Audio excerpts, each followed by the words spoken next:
Pisa's connections with the sea go back over 1,000 years. The city reached the height of its power in the Central Middle Ages, when it became a maritime republic, a role that we are reminded of every year by the regatta held on the River Arno against Genoa, Venice and Amalfi. Pisa's expansion in the Mediterranean began in the second half of the 10th century with a more enterprising and aggressive policy.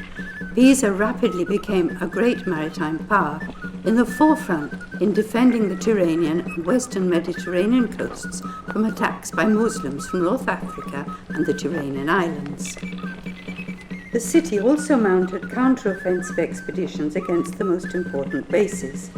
By these means, in little over a century, from 1005 to 1115, Pisans were victorious over the Saracens from Reggio Calabria, Sardinia and Bona in North Africa. They conquered Palermo in Sicily and the African emporiums of Almeida and Zawela by force.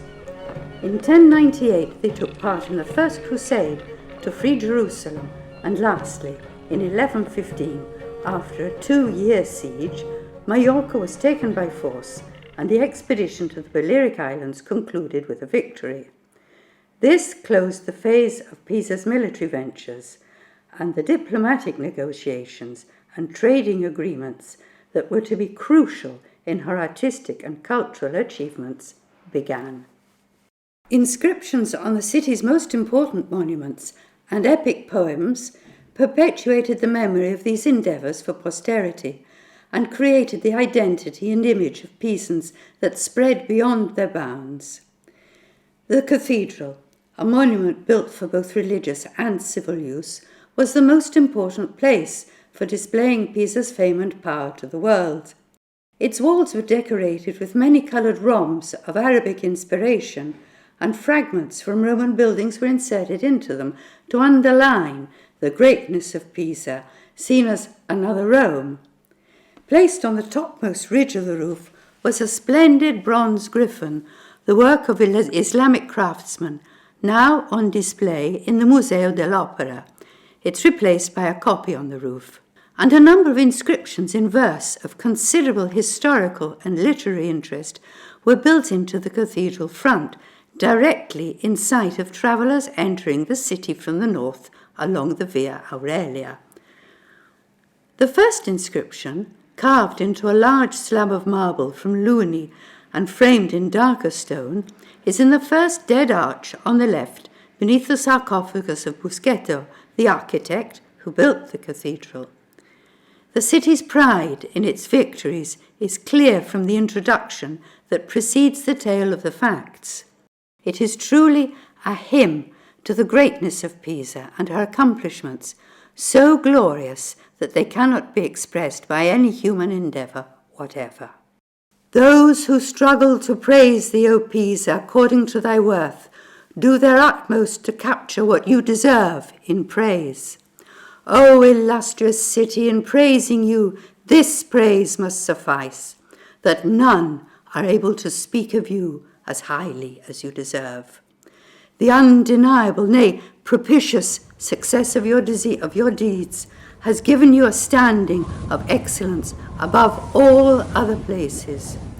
Because you shine so bright, anyone attempting to tell of you will be overcome by the task and at once be doomed to fail. Not to speak of all the rest, who is worthy and able to tell of the events of your past. 60,000, an exaggeration to emphasize the extent of the venture. 60,000 Sicilian Saracens were defeated at Reggio Calabria in 1005 by the Pisans, resolved to avenge the devastation suffered by their lands. Across the straits, Messina looked on helplessly.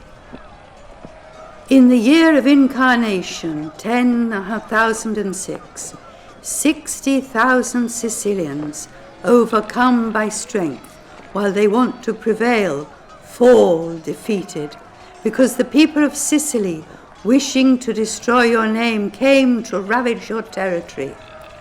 For this reason, sorely aggrieved, you did not hesitate to pursue them back to within their boundaries.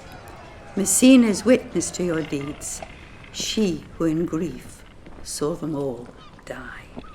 The second enterprise takes us to Sardinia, against which Pisans and Genoese organized 2 expeditions, one in 1015 and the other in 1016, with the aim of driving out Mujaddid, one of the greatest of all Arabs, active in Spain and the western Mediterranean. After founding the kingdoms of Denia and the Balearic Isles, he had occupied Sardinia. The expedition ended in a victory crowned by the capture of a son and wife of the sovereign. In the year of incarnation, 1016, you accomplished an even greater enterprise, O illustrious city, when the Saracen people, overcome by your exceptional strength, perished without the praises of their own, and for this Sardinia will be eternally in your debt. The third event is Pisan's victory, thanks to heavenly support, over the Muslims at Bona in Africa, once called Ipona, now Annaba in Algeria, in 1034. The reference to a vendetta suggests this was a punitive expedition, but the sources do not mention previous Saracen attacks.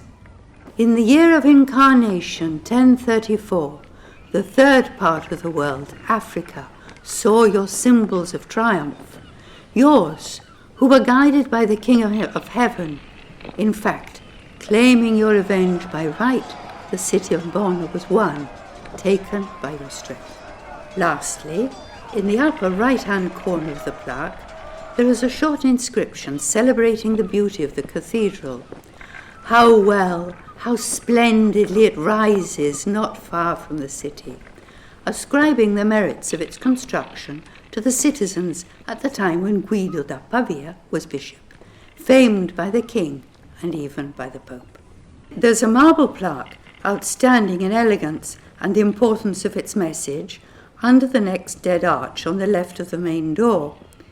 It records an episode of great symbolic importance, central to Pisan history: the attack of the Pisan fleet on the port of Palermo, when so much booty was captured that it paid for the construction of the cathedral.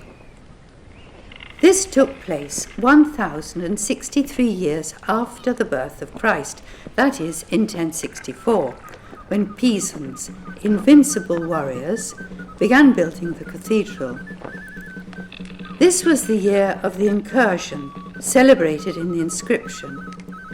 The entire able-bodied population of Pisa took part, from every social class, all of them, maiores, medi, pariterque minores, as the Latin inscription points out, set sail for Palermo, driven by a force that went beyond their own will and that ensured their success. Since the year when Christ was born of the Virgin, 1,063 years had passed. The citizens of Pisa, strong in fame and valor, it is known, built the foundations of this church. In this year that saw the expedition to the Sicilian coasts, when taking up arms they set sail with a large fleet, all, from the highest to the middle to the lowest, guided by faith, chose Palermo as their first destination. The inscription gives a lively account, evoking in rapid succession the most epic moments of the endeavour, beginning with entry into the port of Palermo after a long sea journey. After breaking the chain that guarded the entry, they captured 6 large ships, complete with their precious cargo. 5 were burned, and the 6th sold. The money raised went towards building the cathedral. Once they entered the port, having broken the chain, they captured 6 ships, great and overflowing with riches. They sold one after burning the others, and with the sum, as is known, these walls were raised. The final part of the enterprise follows: an attack on Pisans on landing and their swift reaction that put the enemy to flight. The victors, camped on the coast, sacked the land around the city before setting sail once more, foretasting the triumph of their return home. When they leave and reach dry land, in the place where a river flows into the sea to the east, suddenly a large group of knights, accompanied by a multitude of infantrymen. The Pisans take up arms and leave the fleet. Wasting no time, they attack the fury of the enemy. But the first assault, as luck turned out, made these the winners and drove those in flight. Our citizens, smiting them with painful wounds, killed many thousands of them before the gates, and immediately turning back, put up their tents on the coast, laying waste all around with sword and fire. Victorious, leaving the vanquished after completing this carnage unharmed, they returned to Pisa in great triumph.